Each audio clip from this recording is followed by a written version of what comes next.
salam sejahtera kita semua, sahabat-sahabat peserta sekolah kader pengawas partisipatif yang saya hormati, yang saya banggakan. Pada kesempatan ini saya akan menyajikan materi bertopik hukum yang secara spesifik akan membahas dasar-dasar memahami konstruksi hukum pencegahan pelanggaran pemilu dan pemilihan berdasarkan hukum pemilu dan pemilihan. Ada dua pendekatan yang saya pilih atau yang saya akan gunakan untuk menyajikan materi ini, yaitu pendekatan teoritis dan pendekatan normatif. Pendekatan teoritis yaitu teori yang bagi saya sangat relevan dengan pencegahan pelanggaran pemilu dan pemilihan, yaitu teori tata hukum dan teori kesadaran hukum.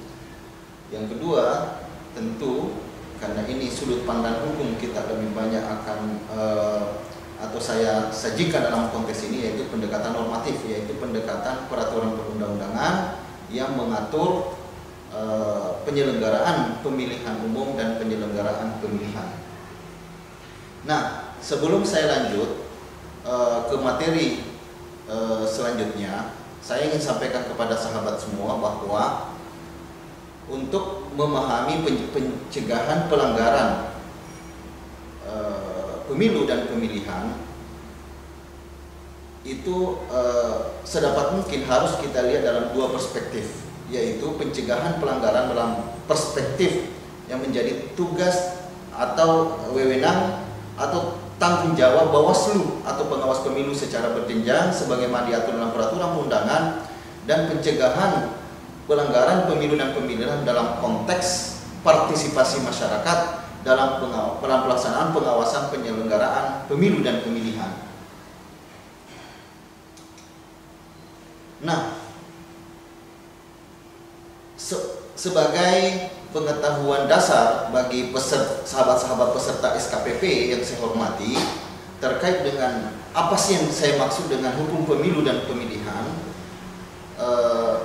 ini bisa dapat kita lihat di slide berikut ini, bahwa dari sisi peraturan perundangan yang mengatur tentang penyelenggaraan pemilu dan pemilihan di Indonesia itu banyak sekali.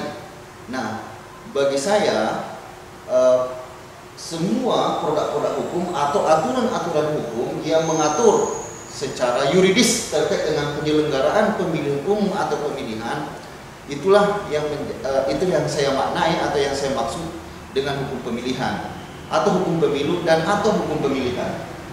Nah, kita mulai dari landasan konstitusionalnya, yaitu Undang-Undang Dasar Negara Republik Indonesia tahun 1945 dan Undang-Undang Pemilu sebagaimana diatur atau kita lihat di Undang-Undang Nomor 7 Tahun 2017 dan Undang-Undang Nomor 1 Tahun 2015 sebagaimana terakhir kali diubah dengan Undang-Undang 10 Tahun 2016 yang mengatur tentang pemilihan gubernur, wakil gubernur, bupati dan wakil bupati dan wali kota dan wakil wali kota. Nah, selain undang-undang ini, ada juga jenis peraturan perundang-undangan yang mengatur tentang penyelenggaraan pemilu dan pemilihan, misalnya peraturan KPU RI, peraturan Bawaslu RI atau biasa disingkat Perbawaslu, peraturan DKPP RI, dan malah ada produk-produk hukum lainnya yang juga mengatur atau menentukan secara yuridis terkait dengan penyelenggaraan pemilu dan pemilihan. Misalnya peraturan Mahkamah Konstitusi Republik Indonesia yang mengatur tentang pedoman beracara untuk PHPU atau PHP. Begitu pula beberapa putusan Mahkamah Konstitusi Republik Indonesia yang terkait dengan pemilu dan atau pemilihan. Begitu pula produk-produk hukum lainnya, masih ada beberapa yang secara langsung terkait dengan atau pengaturannya atau ketentuan yuridis yang diaturnya itu berkaitan dengan penyelenggaraan pemilu dan pemilihan. Kira-kira itulah gambaran besar atau gambaran umum apa yang dimaksud dengan atau yang saya maksud dengan hukum pemilu dan atau pemilihan. Nah, dalam konteks pencegahan pelanggaran pemilu dan pemilihan, yang sebetulnya kalau kita melihat produk-produk hukum mulai dari level undang-undang baik Undang-Undang Nomor 7 Tahun 2017 maupun Undang-Undang Nomor 1 Tahun 2015 sebagaimana yang diubah terakhir kali dengan Undang-Undang 10 Tahun 2016, bahwa pencegahan yang dimaksud di sini sebetulnya mengarah kepada dua hal, yaitu pencegahan pelanggaran pemilihan umum dan atau pemilihan, dan pencegahan sengketa proses pemilihan umum atau pencegahan sengketa pemilihan dalam konteks penyelenggaraan pemilihan. Nah, dari dua arah ini, pencegahan pelanggaran dan pencegahan sengketa proses pemilu dan pencegahan sengketa pemilihan dalam konteks penyelenggaraan pemilihan, saya melihat dari sudut pandang hukum, kalau kita misalnya melihatnya dalam perspektif law social control dan law social engineering, saya menilainya bahwa hukum pemilu kita dalam konteks pencegahan pelanggaran pemilu dan pemilihan tersebut, yaitu arahnya, yaitu bagaimana tumbuhnya atau lahirnya atau hadirnya atau adanya ketaatan hukum atau kesadaran hukum masyarakat. Merujuk kepada salah satu teori tipologi ketaatan hukum, misalnya Kelman, mudah-mudahan diharapkan adanya ketaatan hukum yang bersifat atau berkarakter internalization, yaitu semua pihak sadar atau taat kepada hukum karena menganggap bahwa perbuatan pelanggaran terhadap hukum pemilu dan pemilu itu tidak sesuai misalnya dengan nilai-nilai intrinsik yang dianutnya. Ini yang kita harapkan. Ini bisa kita lihat teorinya yang saya maksud tadi. Nah, saya kira ini sekedar pengantar juga bahwa para peserta sekolah kader pengawasan partisipatif tentu harus juga membedakan apa pengertian yuridis pemilu dan apa pengertian yuridis pemilihan dalam konteks ini. Saya kira secara normatif kita bisa baca Undang-Undang Nomor 7 Tahun 2017 khususnya pasal 1 angka 1 dan pasal 1 angka 1 Undang-Undang Nomor 8 Tahun 2015. Nah, terkait dengan tugas dan wewenang Bawaslu dari sisi pencegahan, pengawasan dan penindakan, ada produk-produk hukum yang mengatur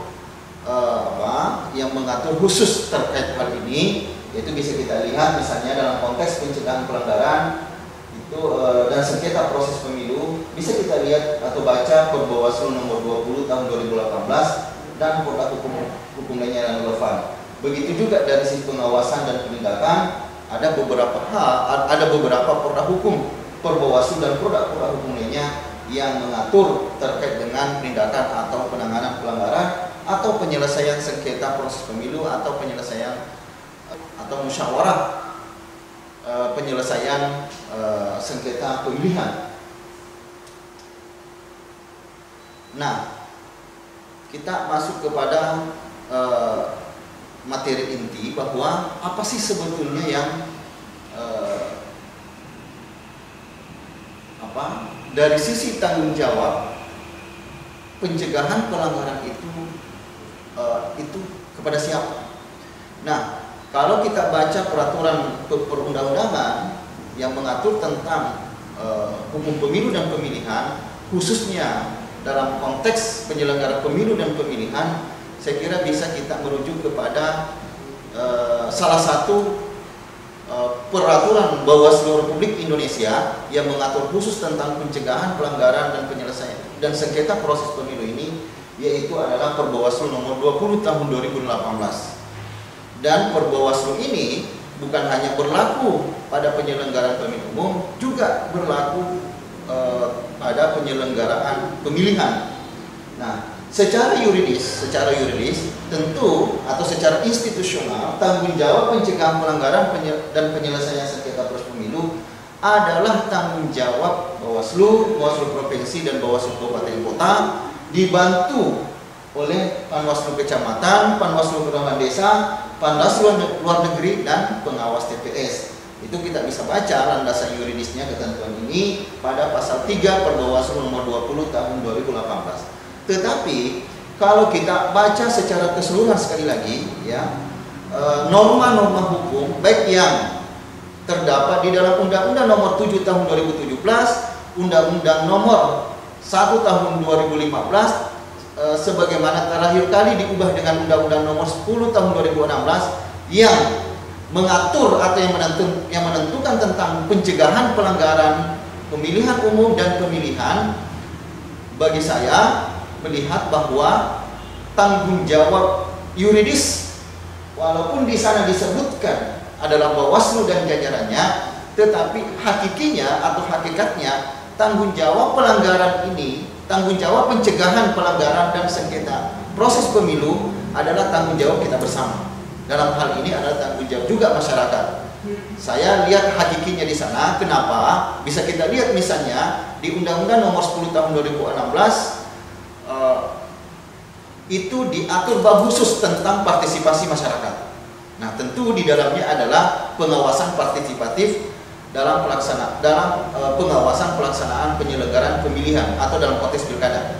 Nah, begitu juga di dalam Undang-Undang 717 itu juga beberapa ketentuan kalau kita baca pasal di sana menentukan menentukan atau mengatur tentang bagaimana keterlibatan masyarakat itu, malah menentukan tugas dan tanggung jawab Bawaslu dalam konteks ini, yaitu meningkatkan atau mengembangkan pengawasan partisipatif di wilayahnya masing-masing. Melihat dua sisi ini bahwa hakikinya adalah tanggung jawab kita semua, tanggung jawab masyarakat dari sudut pandang partisipasi masyarakat. Yang kedua dari sudut pandang hukum atau institusional, tentu tanggung jawab Bawaslu dan jajarannya. Nah, ini hal bisa kita lihat dari dari beberapa ketentuan-ketentuan yang mengatur tentang pencegahan pelanggaran pemilu dan sengketa proses pemilu. Nah, apa sih sebetulnya pencegahan ini? Kenapa harus ada dicegah pencegahan pelanggaran dan sengketa? Nah, secara garis besar, kalau kita lihat atau kita baca misalnya Perbawaslu, di situ ditentukan pencegahan ini dan pencegahan adalah bagian dari atau unsur strategi pengawasan itu sendiri, pengawasan pelaksanaan setiap tahapan penyelenggaraan pemilihan umum dalam konteks pemilihan umum dan dalam pengawasan penyelenggaraan pelaksanaan tahapan dalam konteks penyelenggaraan pemilihan sama dengan tindakan. Jadi sekali lagi, sesungguhnya kalau kita melakukan pencegahan pelanggaran, sesungguhnya itu dapat kita maknai secara yuridis bahwa dalam konteks itu kita tentu dalam hal itu kita sudah mengawasi sebetulnya. Kita sudah terlibat dalam proses pengawasan di sana. Karena pencegahan itu adalah strategi dari pengawasan kalau bisa kita merujuk di ketentuan Perbawaslu nomor 21 tahun 2018 sama dengan penindakan. Nah, sahabat-sahabat peserta SKPP yang saya hormati, yang saya banggakan, tentu ada atau bisa muncul pertanyaan sahabat-sahabat semua, pelanggaran apa saja atau pelanggaran pemilu seperti apa yang mau dicegah? Ini kan pelanggaran pemilu kan begitu, dan sengketa proses pemilu. Tapi saya batasi di sini menjelaskannya di pelanggaran pemilu atau pemilihan. Nah, tentu kita tidak bisa saya kira memahami konteks pencegahan pelanggaran pemilu seperti apa kalau kita tidak bisa memahami dulu apa itu pelanggaran pemilu dan pemilihan.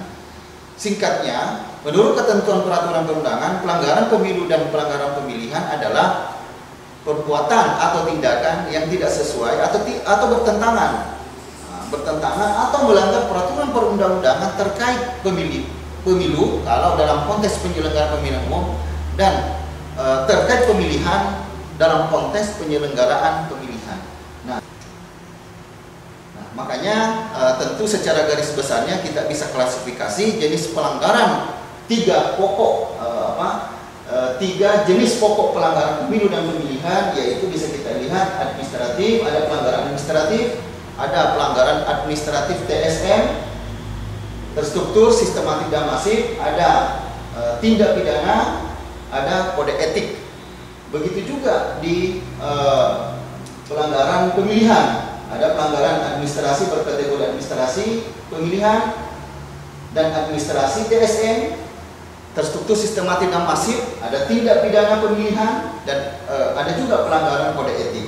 Nah, saya mau menjelaskan dari sisi tindak pidananya, mengidentifikasi ya, apa saja larangan-larangan yang ditentukan dalam ketentuan yang menjadi tindak pidana pemilu ya, sebagaimana diatur oleh dalam Undang-Undang Nomor 7 Tahun 2017. Bisa kita baca di pasal 488 sampai dengan pasal 153 dan pasal 554 sebagai tentu tindak pidana yang diatur di dalam Undang-Undang Nomor 7 Tahun 2000 ini tentu adalah tindak pidana khusus.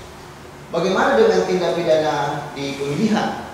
Yaitu bisa kita baca atau lihat di pasal 177 sampai dengan pasal 98A di Undang-Undang Nomor 1 Tahun 2015 sebagaimana yang diubah terakhir dengan Undang-Undang Nomor 10 Tahun 2016. Ini beberapa ketentuan-ketentuan hukum yang saya sampaikan tadi. Sahabat-sahabat Bawaslu ketika memahami bahwa cara Bawaslu melakukan pencegahan antara lain seperti di garis besarnya dapat melalui dengan riset, sosialisasi, studi banding, kerjasama. Saya kira inilah bisa dijadikan dasar hukum buat sahabat sekolah pengawas partisipatif. Misalnya ketika masyarakat, bagaimana masyarakat yang terlibat, saya kira bisa melalui dengan kerjasama dengan pihak Bawaslu. Nah, lanjut dari ketentuan pasal 8 dan pasal 9 Perpres Nomor 20, bahwa pengawas pemilu dapat melakukan pencegahan dan potensi pelanggaran dan sengketa proses berdasarkan hasil identifikasi dan pemetaan. Nah, bisa kita lihat apakah melalui koordinasi antar lembaga dan kegiatan lain sepanjang tidak bertentangan dengan peraturan undangan. Penguatan koordinasi antar lembaga dalam mencegah terjadi pelanggaran sengketa dilakukan dengan tahapan kegiatan dilakukan dengan penyusunan nota kesepahaman.